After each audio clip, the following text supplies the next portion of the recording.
Қайырлы күн достар, сіздерге өте дәмді жұмсақ болып пісетін шпинат қосылған булочкаларды пісіретін боламыз. Алдымен бізге 200 грамдай шпинат қажет. Шпинатты жақсылап блендерден өткізіп аласыздар да.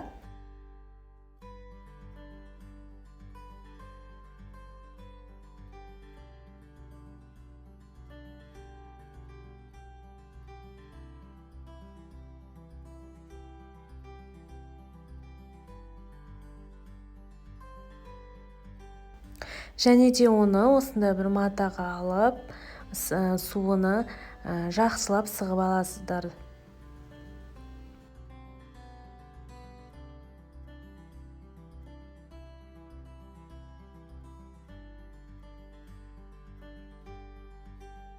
Міне достар, біз суын сығып алдық. Енді бұл суыны біз қазір қамырына қосатын боламыз.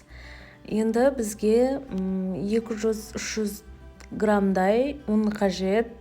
Ұнымыздың үстіне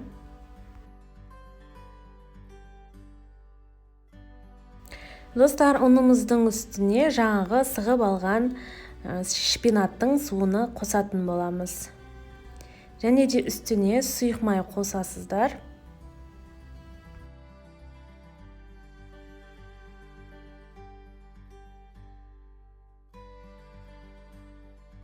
Екі жұмыртқаның сарыуызы, және де тұз, қант, бір ас қасықтан, дрожжа бір ас қасық, және де ыстық суымызды қосып, жұмсақ қамыр дайындайтын боламыз.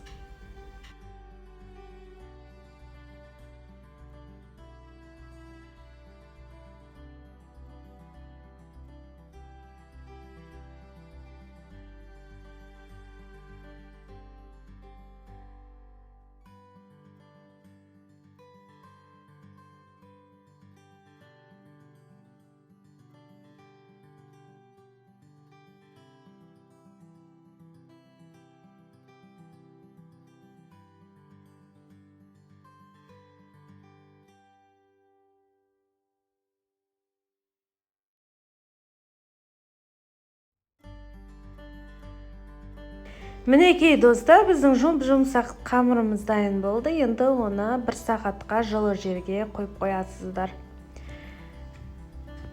Міне достар, менің қамырым ашып, өте жұмсақ болып шықты. Енді оны алып, 10 бөлікке бөліп, ары қарай жасайтын боламыз булочкаларымызды.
Мінекей достар, кішкене зуалаларға жасап алып, ары қарай өретін боламыз. Енді өздеріңіз қалауларыңыз бойынша түрліше өрсеңіздер болады.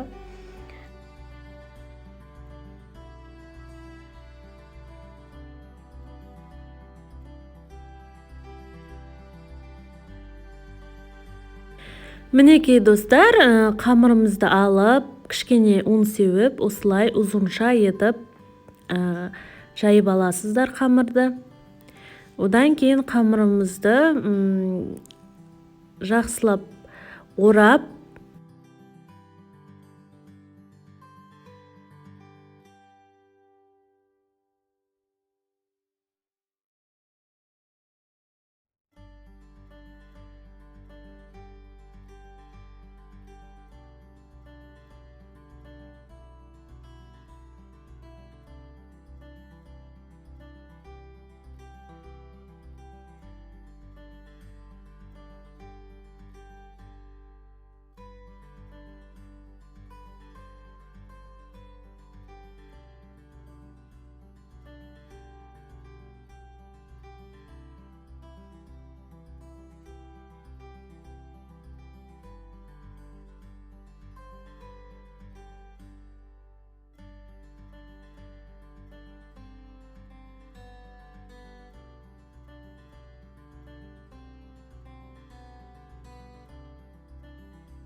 мінекей достар, осылай барлығын жайып алдық.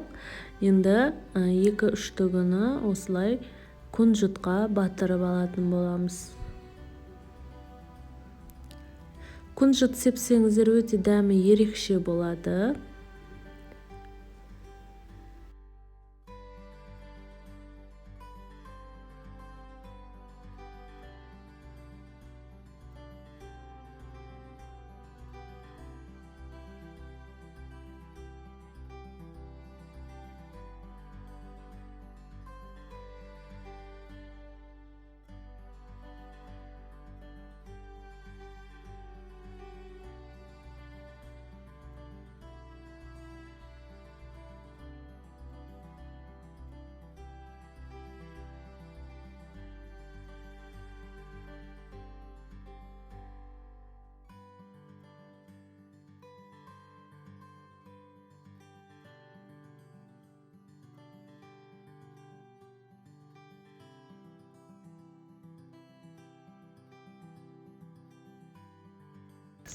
Міне достар, өздеріңіз қалауларыңыз бойынша түрліше өрсеңіздер болады. Сосын 1 сағатқа жылы жерге қойып қоясыздар. Ол ісіп, пышный болады. Сосын духовкаға 180 градусқа 1 сағатқа қойсаңыздар, пісіп дайын болады. Мінекей достар, менің булочкаларым өте жұмсақ болып, өте дәмді болып пісіп дайын болды. Сіздерге кесіп көрсетіп жатырмын. Өздеріңіз көріп тұрғандарыңыздай өте жұмсақ. Сіздер де жасап көріңіздер. Сіздерге ұнаса, лайк, комментарий тіркеліп кетіңіздер. Көріп тұрғандарыңыздай өте жұмсақ. Сіздер де жасап көріңіздер. Жеген сайын жегілеріңіз келеді. Дәмі өте бір күшті, бір ерекше, ауызда ериді екен. Сіздерге ас болсын.